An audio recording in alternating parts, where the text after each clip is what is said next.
Item ಯಾವುದೇ ಇರಲಿ try ಮಾಡಿ ಆಚಿ ಚಿಕನ್ ಮಸಾಲಾ.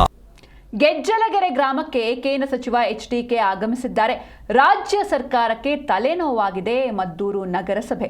ಮದ್ದೂರು ನಗರಸಭೆಗೆ ಗೆಜ್ಜಲಗೆರೆ ವಿಲೀನಕ್ಕೆ ತೀವ್ರ ವಿರೋಧ ವ್ಯಕ್ತವಾಗಿದೆ. ನಗರಸಭೆ ಸೇರ್ಪಡೆ ಖಂಡಿಸಿ 69 ದಿನಗಳಿಂದ ನಿರಂತರ ಹೋರಾಟ ನಡೀತಾ ಇದೆ. ಮಂಡ್ಯ ಜಿಲ್ಲೆಯ ಮದ್ದೂರು ತಾಲೂಕಿನ ಗೆಜ್ಜಲಗೆರೆ ಪಂಚಾಯಿತಿ ಮುಂದೆ ಗ್ರಾಮಸ್ಥರು ಪ್ರೊಟೆಸ್ಟ್ ಮಾಡ್ತಿದ್ದಾರೆ. ಗ್ರಾಮಸ್ಥರ ಹೋರಾಟದಲ್ಲಿ ಭಾಗಿಯಾಗಿ ಬೆಂಬಲವನ್ನ ಕೊಟ್ಟಿದ್ದಾರೆ ಎಚ್ಡಿ ಕುಮಾರಸ್ವಾಮಿ. ಕಳೆದ 69 ದಿನಗಳಿಂದ ಗೆಜ್ಜಲಗೆರೆ ಗ್ರಾಮ ಪಂಚಾಯತ್ ಎದುರು ಹೋರಾಟ ನಡೀತಾನೆ ಇದೆ. ಗ್ರಾಮಸ್ಥರ ಈ ಪ್ರತಿಭಟನೆಗೆ ಕೇಂದ್ರ ಸಚಿವ ಎಚ್ಡಿ ಕುಮಾರಸ್ವಾಮಿ ಕೂಡ ಸಾಥ್ ಕೊಟ್ಟಿದ್ದಾರೆ. ಇದೇ ವೇಳೆ ಮಾಜಿ ಸಚಿವ ಡಿಸಿ ತಮ್ಮಣ್ಣ, ಪರಿಷತ್ ಸದಸ್ಯ ವಿವೇಕಾನಂದ, ಜಿಲ್ಲಾಧ್ಯಕ್ಷ ಡಿ ರಮೇಶ್, ರೈತ ನಾಯಕಿ ಸುನಂದಾ ಜಯರಾಮ್ ಸೇರಿ ಹಲವರು ಭಾಗಿಯಾಗಿದ್ದಾರೆ. ಮದ್ದೂರಿನ ಗೆಜ್ಜಲಗೆರೆ ಪಂಚಾಯಿತಿ ಮುಂದೆ ಗ್ರಾಮಸ್ಥರು ಪ್ರತಿಭಟನೆಯನ್ನ ಮಾಡ್ತಾ ಇದ್ದಾರೆ. ಹೀಗಾಗಿ ಗೆಜ್ಜಲಗೆರೆ ಬಳಿ ಮೈಸೂರು ಬೆಂಗಳೂರು ಹೆದ್ದಾರಿಯ ಸರ್ವಿಸ್ ರಸ್ತೆಯನ್ನ ಬಂದ್ ಮಾಡಲಾಗಿದೆ.